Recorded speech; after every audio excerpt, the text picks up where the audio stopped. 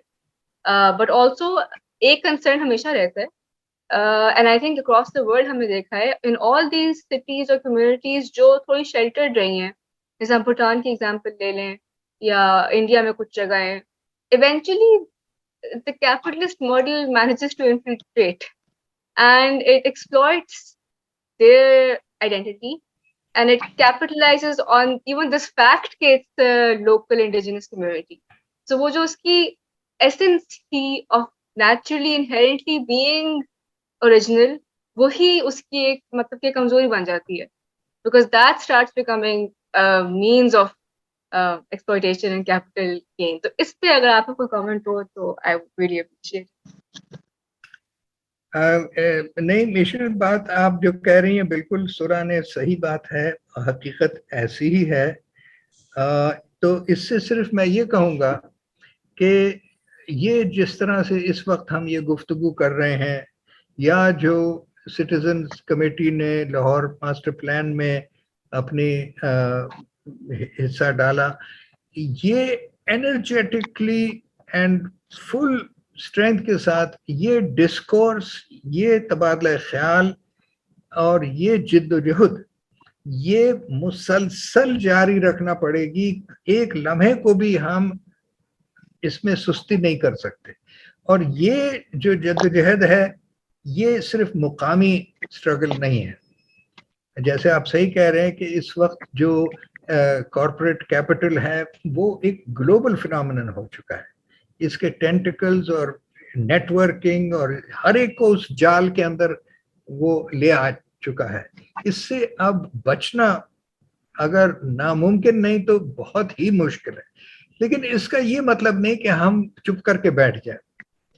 مطلب صرف یہ ہے کہ ہمیں بھی اپنے نیٹ ورکنگ اور دنیا بھر میں جو ہم خیال لوگ ہیں ان کے ساتھ سپورٹ، اور بہت سے لوگ ہیں جو اس طرح سے سوچ رہے ہیں دنیا میں، بہت سی کمیونٹیز ہیں جو ریجیکٹ کر رہی ہیں اس قسم جو پوسٹ انڈسٹریل ماڈلز وغیرہ، اور واپس جو فیوڈل یا ایگریرین جو ماڈلز ہیں ان کو اپنا رہے ہیں. But as big cities even like room and Paris and London وہ بڑے کوششیں کر کے اور لوگوں کی پریشر کی وجہ سے then they are reclaiming parts of the city for the pedestrian. تو یہ اس طرح کی بھی تحریکیں چل رہی ہیں. ہم سب کو ایک دوسرے کو سپورٹ کرنا چاہیے اور یہ اسٹرگل جہاں جہاں بھی ہو سکے مسلسل جاری رہنا چاہیے اور جاری ہی رہنا چاہیے. جی ڈاکٹر صاحب آپ کچھ کہنا چاہیں گے اور حوالے سے سوال یہ آخر میں جو بات ہوئی لاہور کے حوالے سے، ایک تو جیسے قابل صاحب نے بتایا کہ وہ سیلف سسٹینڈ اور سیلف ڈیپینڈنٹ چھوٹے یونٹس ہونے چاہیے. تو اسلامی تاریخ میں بھی جیسے تھا ایک مزاج کہ نئے شہر بسائے جاتے تھے خاص حد تک آبادی جب بڑھ جاتی تھی. تو ایک تو جیسے یہ ہے کہ نئی جو ڈیولپمنٹس ہیں کہ وہ لاہور کی سراؤنڈنگ میں کچھ نئی سٹیز جیسے بنتی چلی جائیں گی. تو دوسری طرف یہ کہ جو ایگزسٹنگ لاہور ہے تو اس کا بھی کیا یہ ممکن ہے؟ نئے سٹی بسانا تو ہے کہ اس کو شروع سے ڈیزائن کیا جا سکتا ہے اور اس میں ساری چیزوں کی گنجائش رکھی جا سکتی ہے، تو یہ ایگزسٹنگ لاہور کو بھی چھوٹے یونٹس میں کیا اس کی ڈویژن ممکن بالکل ہے اور اس کو اس طرح کیا جا سکتا ہے؟ جی، ایک بہت اہم خبر میں سب کو بتاؤں، اس پلان کے اعداد و شمار، سرویز وغیرہ بہت سے اکٹھے ہوئے ہیں، ان میں سے جو چند چیزیں سامنے آئی ہیں، ایک بڑی اہم بات یہ ہے کہ لاہور کی اوسطاً ڈینسٹی جو ہے، دس از لو ڈینسٹی، اور لاہور کا جو موجودہ اور ڈیولپڈ اربن ایریا ہے، اس کا 90% از ویری لو ڈینسٹی. سو کہنے کا مطلب یہ ہے کہ لاہور کو 2050 تک 1 انچ بھی اضافہ رقبے کو کرنے کی ضرورت نہیں ہے.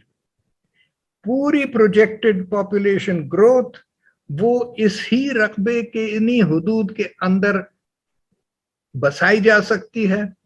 آپ کو کوئی ایریا ایکسپینشن نہیں کرنا، کوئی ہائی رائز اسکائی اسکریپرز نہیں بنانے، سمپلی تھوڑے تھوڑے سے قوانین میں آپ چینج کر دیں، فیسیلیٹیٹ کریں کہ لوگ بڑے بڑے لانز اور لیکس اور یہ جو گنجائش موجود ہے اسی شہر کے اندر، اور بہت سا انویسٹمنٹ موجود ہے سڑکوں میں، بجلی میں، پانی میں، کمیونیکیشنز میں. there is a lot of capital invested inside، اور گنجائش ہے پوری جو فیوچر آبادی وہ اس میں بسائی جا سکتی ہے. 1 انچ باہر جانے کی ضرورت نہیں.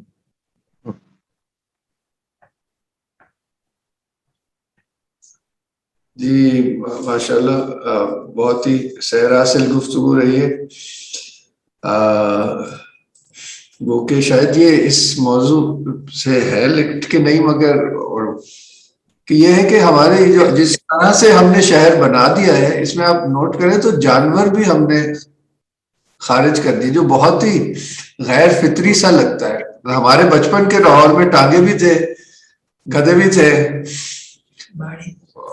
وغیرہ وغیرہ. تو یہ بھی ایک ہمیں اب تو کیا ہے کہ چڑیاں بھی ختم ہو گئی ہیں، طوطے بھی مر گئے ہیں، جگنو بھی ختم، یعنی کہ بڑا سیریس کرائسس ہے.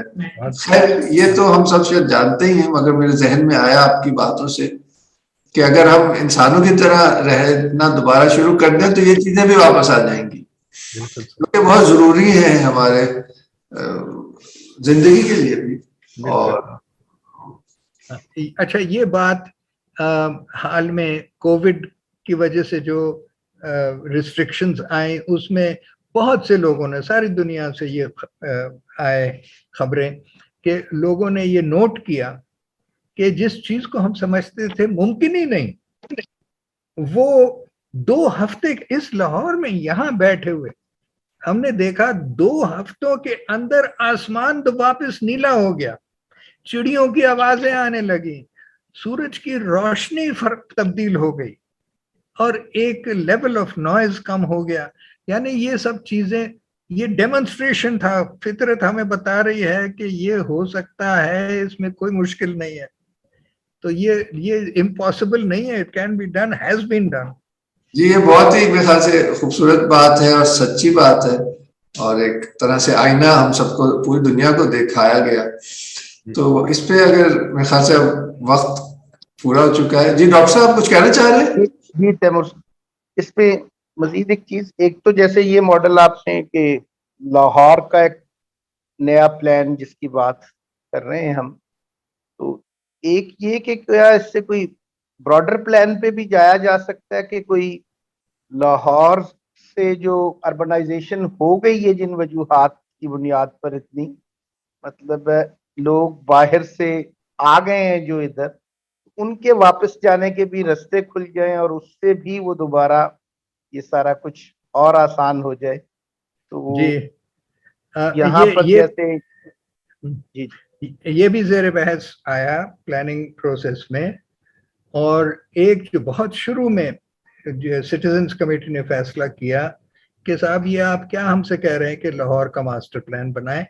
لاہور تو سسٹینیبل ہی نہیں ہے, کوئی شہر سسٹینیبل نہیں ہے, یہ تو پیراسائٹس ہوتے ہیں بغیر ہوسٹ ریجن کے. تو کمیٹی نے پہلا کام تو یہ کہا کہ جی ہم ماسٹر پلان فار لاہور ہم نہیں بنانا, ہم نے پہلے ایک regional plan for division Lahore بنانا ہے, کیونکہ سارا دانا پانی لاہور جس پہ زندہ ہے وہ ایک وسیع تر علاقہ ہے. تو اس کی پلاننگ کے بغیر لاہور کے اوپر مسکا لگائے چلے جاؤ, چمکائے جاؤ, یہ ٹھیک نہیں. دوسری بات یہ کہ اس ریجن میں ایک میگا سٹی لاہور نہیں ہے, بلکہ اس کے اندر 49 شہری آبادیاں ہیں.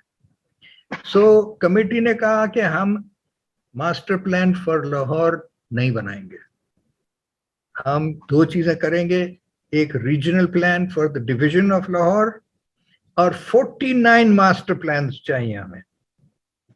اور اس میں پھر وجہ یہی بتائی کہ ایک بہت بڑی وجہ کہ یہ ان مائیگریشن شہروں کی طرف جو آتی ہے کہ ساری سہولتیں, ساری ڈیولپمنٹ آپ لاہور کے اندر ہی کرتے ہیں. تو اگر آپ کو باقی 48 سینٹرز سٹیز کو اگر وہی سہولتیں اسی معیار کی کریں تو پھر بہت سے لوگ لاہور کو چھوڑ کے وہاں پہ رہنا پسند کریں گے. تو یہ ایک اس کے وسیع تر امپلیکیشنز ہیں جو ہونے کو اگر ہو گیا.